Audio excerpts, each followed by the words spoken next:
ये संगठन गैर राजनीतिक संगठन है, सामाजिक संगठन है। इसमें सारे सरकारी कर्मचारी हैं और सेवानिवृत्त कर्मचारी हैं। सरकारी कर्मचारी, सेवानिवृत्त कर्मचारी का मात्र एक ही लक्ष्य है कि समाज की सेवा करना और समाज के लोगों को मदद करके आगे बढ़ाना। आलोक और क्लब के माध्यम से जो लोग मेरे साथ इसमें जुड़े हुए हैं वही हमारी मदद करते हैं और उसमें कुछ अंश हमारा भी होता है व्यक्तिगत। जी जी। अब तक तो कम से कम 500 लोगों की मदद तो साल और कंबल के द्वारा कर दी गई होगी और करीब 1000 बच्चों को स्वेटर वितरित कर दिए होंगे। नमस्कार दोस्तों, एक बार फिर से स्वागत है आपका हमारे खास program the Anil Chauhan show में। और आज एक ऐसी शख्सियत मौजूद है हमारे शो में जो कि जनरली लोग अपने बारे में, अपना रहना खाना पीना सबसे पहले प्राथमिकता देते हैं और अपने बारे में सोचते हैं, जबकि उन्होंने समाज के लिए सोचा, समाज के लिए उन्होंने बहुत अच्छे अच्छे कार्य किए हैं। तो ज़्यादा देर करते ना हुए मैं आपको मिलवाने जा रहा हूँ मिस्टर विजय राजपूत जी से। विजय राजपूत जी नमस्कार, आपका स्वागत है हमारे प्रोग्राम में। तो सर, आपको ये प्रेरणा कहाँ से मिली कि आप जो है लोगों की, जो अपाहिज हैं, जो लोग उनकी मदद करें, गरीबों की सहायता करें, और कैसे आपके मन में ये सब आया? सर, मैं बचपन से ही मेरे अंदर परोपकार की सेवा की भावना जागृत रही है और मैंने बचपन से ही समाज की सेवा करना और परोपकारों की सेवा करना, खास तौर से उन व्यक्तियों की सेवा करना जो निसारसित हैं, बेसहारा हैं, विकलांग हैं। इनकी सेवा करने से मुझे बहुत बड़ा सुख मिलता है। वजह ये है कि ये लोग पहले से ही ऊपर वाले की कृपा से दुखी हैं और उनकी अगर हम सेवा करेंगे तो उनकी सेवा करने से मुझे लाभ मिलेगा ही मिलेगा, उनको जीवन दान मिलेगा। ओके। अच्छा, आप जो है राष्ट्रीय महामंत्री लोधी अधिकारी कर्मचारी संघ के हैं जो, तो ये कैसे आपको उपाधि प्राप्त हुई इसकी? सर, मैं लोधी समाज से बिलोंग करता हूँ और अपने समाज में जिला अध्यक्ष के पद से मैंने शुरुआत की थी। जिला अध्यक्ष के पद के साथ साथ मैंने एक ऐसा कार्य किया था। हमारे देश की 1857 की प्रथम स्वतंत्रता संग्राम सेनानी थी अमर शहीद वीरांगना रानी अवंतीबाई, जिनका हमारे उत्तर प्रदेश में काफ़ी प्रचार प्रसार है। उन्होंने देश, अमर शहीद वीरांगना रानी अवंतीबाई का त्याग और बलिदान किसी जाति विशेष के लिए नहीं था, राष्ट्र हित में था। उन्होंने अपने खून की आज़ादी से इतिहास रचा था। रानी अवंतीबाई हमारी देश की धरोहर हैं। उन्हीं की प्रेरणा लेते हुए समाज सेवा करने का मुझे सौभाग्य प्राप्त हुआ और प्रथम जयंती रानी अवंतीबाई की उत्तर प्रदेश के जनपद कासगंज में ही निकाली गई थी। उस समय माननीय कल्याण सिंह जी हमारे मुख्यमंत्री जी थे, उनका वहाँ आकर के उन्होंने ही उद्घाटन किया था। और इन सब बड़े बड़े लोगों की प्रेरणा लेकर के मुझे ऐसा लगा कि मैं अच्छे कार्य कर रहा हूँ और मुझे करने चाहिए।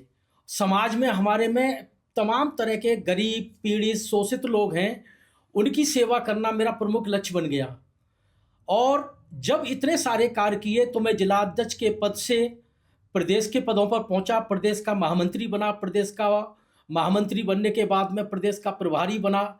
आज मैं लोधी अधिकारी कर्मचारी संघ आलोक के नाम से जाना जाता है, इसका राष्ट्रीय महामंत्री हूँ। और ये संगठन गैर राजनीतिक संगठन है, सामाजिक संगठन है। इसमें सारे सरकारी कर्मचारी हैं और सेवानिवृत्त कर्मचारी हैं। सरकारी कर्मचारी, सेवानिवृत्त कर्मचारी का मात्र एक ही लक्ष्य है कि समाज की सेवा करना और समाज के लोगों को मदद करके आगे बढ़ाना। इस तरह में तो जैसे मेरा आपसे एक छोटा सा सवाल है कि जो आप ये लोगों की मदद करते हैं, या जैसे कि मुझे पता लगा अभी आपने कंबल बांटे, साड़ियाँ बांटी, जो विकलांग थे उनको आपने आर्टिफिशियल जो पैर होते हैं, जी जी जी वो उन लोगों को दिए आपने। जी। तो इसके लिए फंड कहाँ से एकत्रित होता है, मतलब इस पैसा कहाँ से आता है इस काम के इसके लिए? लिए मैं आपको बताऊं कि जो समाज सेवा काम करते हैं उनके लिए सेवा करने वाले तमाम लोग उत्पन्न हो जाते हैं। मैं अपने संगठन, संघ, आलोक और क्लब के माध्यम से जो लोग मेरे साथ इसमें जुड़े हुए हैं वही हमारी मदद करते हैं और उसमें कुछ अंश हमारा भी होता है व्यक्तिगत। और इस जो आर्थिक रूप से लोग मदद करते हैं, उनके मदद से ही हम उन गरीबों की मदद करते हैं। जैसे गरीब बच्चों को शीतकालीन अवसर पर स्वेटर बाँटना, वृद्ध पुरुष और महिलाओं को शाल और स्वेटर देना और कंबल वितरित करना। अभी-अभी 17 जनवरी को मेरे दिमाग में आया था कि दिव्यांगों के लिए लोग ट्राईसाइकिल, बैसाखी, रिक्शा सब बाँटते हैं और ये लोग क्या करते हैं कि ये सब चीज़ें उपलब्ध होने के बावजूद भी कहीं वितरण हो तो दोबारा लेने आ जाते हैं। मैंने देखा कुछ ऐसे लोग हैं जिनके बारे में कोई नहीं सोचता है, जिसका पैर कटा हुआ है या एक पैर से पैरालिसिस है, उन लोगों के पैरों के बारे में कोई नहीं सोचता है। मेरे मन में ये विचार आया, मेरे शहर में पहली बार ऐसा हुआ था कि दिव्यांगों के लिए पैर लगाने का काम किया गया था।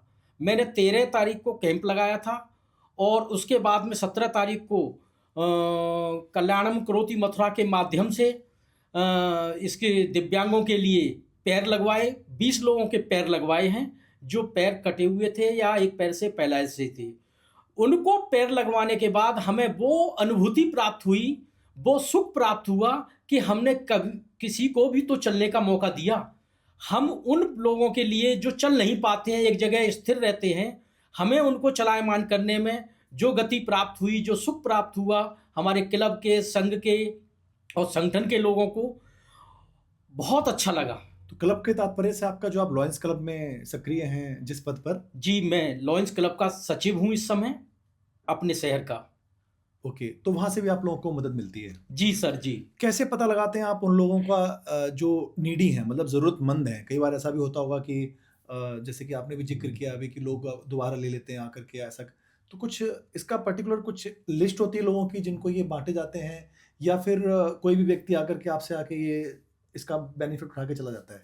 नहीं सर, ऐसा है, इसके लिए हम सबसे पहले पेपर में ऐड करते हैं, मीडिया के माध्यम से प्रचार-प्रसार करते हैं, ताकि वो लोग जो इस तरह के लोग हैं, वो आकर के पहले हमारे कैंप में आकर के चिकित्सा शिविर, पंजीकरण निःशुल्क कराते हैं। चिकित्सा शिविर लगाते हैं। हुँ, उसमें आके अपना पंजीकरण कराएँ। हुँ, पंजीकरण के दौरान उनकी आधार कार्ड, पैन कार्ड और विकलांग सर्टिफिकेट और आय प्रमाण पत्र ये सब जमा करते हैं, तभी पता चलता है कि ये व्यक्ति किस तरह का है और इसको क्या सुविधा मिल पा रही है। अधिकतर हमने देखा है शहर में सुविधाएं और मदद करने वाले बहुत लोग होते हैं, ग्रामीण अंचलों में बहुत कम देखने को मिलते हैं मदद करने वाले। हुँ, तो हमारा मेन फोकस अधिकतर ग्रामीण अंचलों पर ज़्यादा रहता है कि जहाँ तक मदद नहीं पहुँच पाती है वहाँ मदद पहुँचाने का काम किया जाए और मीडिया के माध्यम से ही हम प्रचार प्रसार करके पंजीकरण का काम करते हैं। पंजीकरण के बाद में हमारी जो डॉक्टर्स की टीम होती है वो उनको वेरीफाई करती है कि कौन इसका उपयोगी है, किसको इसका लाभ मिलना चाहिए, किसको नहीं मिलना चाहिए। ज़रूरतमंदों तक उनकी जो चीज़ें हैं वो पहुँचनी चाहिए जी। कायदे में। सर, ऐसा भी आपको कभी देखने को मिला है कि कुछ लोग जो है ये चीज़ें आपसे लेकर के, और मैंने सुना है जाकर के मार्केट में सेल कर देते हैं, जाके शोरूम पे बेच देते हैं, किसी दुकान पे जाके बेच देते हैं वो? जी नहीं, जो पैरों से विकलांग होगा सर और पैरालिसिस होगा। नहीं, जैसा कि आपने बोला कि वो साड़ियाँ वगैरह और कंबल नहीं नहीं वगैरह नहीं ये जी, सब ये दान लोग करते तो हैं। नहीं करते। ये लोग तो हम ऐसे लोगों को वितरित करते हैं जो गलियों में जाकर के और मोहल्लों में जाकर के जो इस तरह असहाय से बैठे होते हैं उन लोगों को देते हैं।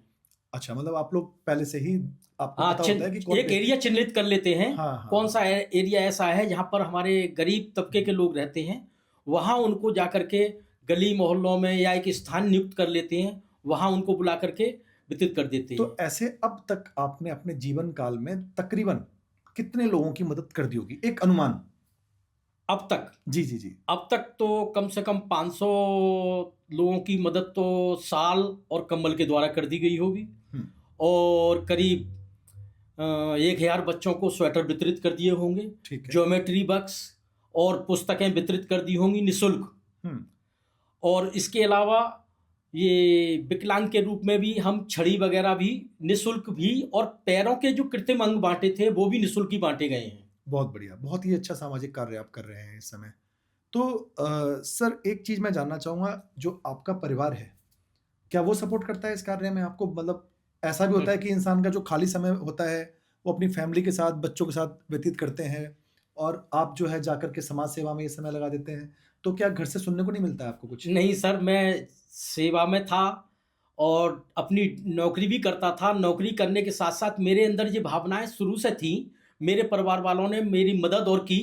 उन्होंने कभी मुझे इस बात के लिए प्रेरित नहीं किया कि आप ये काम मत करिएगा। हुँ, उनको तो अच्छा लगता है कि आप ऐसे लोगों की मदद कर रहे हैं, जिससे आपका नाम हो रहा है और कुछ परिवारों को लाभ मिल रहा है। क्योंकि होता क्या है, मैंने अपने जीवन में बहुत आर्थिक और मानसिक और शारीरिक कष्ट देखे हैं। ऐसी घटनाएँ भी देखी हैं, एक्सीडेंटल रोड पर हो जाते हैं, तो हम तो उनकी भी मदद करने में सहायक होते हैं। बहुत बढ़िया। तो ऐसा कभी आपके समक्ष या आपके सामने ऐसा कभी कोई चीज़ निकल के आई है कि किसी का एक जिसकी आपने मदद की हो और उसने उसकी आँखों से सिर्फ़ आँसू बहे जा रहे हों कि भई इन्होंने जो है मैं इस चीज़ को अफ़ोर्ड नहीं कर सकता था या मुझे प्राप्त नहीं हो पा रही थी, जैसे कृत्रिम अंग आप बाँटते हैं, जी। तो वो आपके द्वारा दी गई चीज़ से लाभान्वित होकर के लाभ लाभ उनको पहुँचा और उन्होंने आपको दुआ दी और उनकी आँखों से आँसू आए हों? जी, ये तो अभी ताज़ा उदाहरण 17 तारीख का, जिन लोगों के पास व्यवस्थाएँ नहीं थीं, जो काफ़ी वर्षों से मैंने देखा था, अपने उसी पैर से जी रहे थे। मैंने तो जगह-जगह देख-देख कर कहीं रोड पर कोई चलता हुआ मिल गया, उसको भी बुलाता था, भई तुम्हारा पैर ये कब से है? और उनकी ऐज आज आकर के करीब ऐसी थी 45 साल, जो अपने 20 वर्ष की उम्र में दिव्यांग हुआ और 45 वर्ष के यानी 25 साल में अपना पैर को नहीं लगवा पाया। अगर उसका पैर जो दिव्यांग को अपना पैर कृत्रिम अंग मिल गया, वो बहुत खुश हो रहे थे और खुश होने के बाद हमको दुआ ही देकर जा रहे थे। ये तो हुँ। फिलहाल की अभी इसी जनवरी की ताज़ी घटना है। अच्छा, अच्छा, अच्छा, अच्छा, अच्छा। और मैंने एक्सीडेंटल घटना का जो है उदाहरण मैंने वहाँ से लिया कि मेरा ही बेटा एक बार रोड एक्सीडेंट में घायल हो गया था और इतनी गंभीर स्थिति थी। उस दौरान मेरी ही खुद लोगों ने आकर के ऐसी मदद की, आर्थिक भी और सामाजिक भी, कि उनको देख कर के प्रेरणा जागी कि जब लोगों ने मेरे बच्चे के साथ इस तरह की मदद की है, तो मैं भी सभी के साथ एक्सीडेंट लोगों के साथ मदद करूँ। बहुत बढ़िया। अभी आप जैसे कि आपने अभी बोला कि आप सरकारी कर्मचारी रहे हैं या हैं, तो अभी आप जॉब में हैं या फिर जी अभी नहीं, मैं अब सेवानिवृत्त हो गया हूँ और अच्छा, अच्छा, अच्छा। सेवानिवृत्त के साथ-साथ अब मैंने यही ध्येय बना लिया है कि समाज सेवा ही मेरा परम धर्म है, समाज सेवा ही पुण्य का काम है, समाज सेवा से ही मैं शिक्षा के रूप में, स्वास्थ्य के रूप में और क्या नाम है, परोपकार के रूप में सेवा करूँगा, ताकि लोगों की सेवा हो सके और लोगों की सेवा के साथ-साथ लोग मुझे अगर दुआएँ देते हैं और मेरी अगर प्रशंसा करते हैं, ये मुझे बहुत बड़ा सुख मिलेगा। विजय राजपूत जी द्वारा जो ये मुहिम चलाई जा रही है उनके साथ के लोगों द्वारा, क्लब द्वारा और जो उनका संगठन है उसके द्वारा बहुत ही अच्छा कार्य कर रहे हैं और मुझे लगता है कि इस प्रकार से लोगों को सबको बढ़ चढ़ कर के आगे आना चाहिए और ऐसे अच्छे कार्य में लोगों की मदद करनी चाहिए या खुद से ऐसा करके दूसरों से धन्यवाद लेना चाहिए। खैर धन्यवाद ना सही लेकिन इंसानियत के तौर पे हमारा फर्ज बनता है किसी की मदद की जाए जिसको मदद की ज़रूरत है। खास मुलाकात विजय जी के साथ हमारी आज ये थी और हम विजय जी को बस हम भी उनको ये बोलेंगे कि आप इस पथ पे चलते रहें और जो नीडी हैं, ज़रूरतमंद हैं, उनकी मदद करते रहें। हमारे प्रोग्राम में आने के लिए आपका बहुत-बहुत धन्यवाद विजय जी। नमस्ते जी, मुझे बहुत अच्छा लगा कि ये आपका मुझे यहाँ आने का अवसर दिया। मैं ईश्वर से कामना करूँगा कि आपकी दिन दूनी रात चौगुनी तरक्की करे और सफलता आपके कदम चूमे और भविष्य में कभी भी मौका मिलेगा तो मैं आपको भी किसी मन से सम्मानित करने का अरे काम थैंक करूँगा। Thank you so much. Thank you, thank you.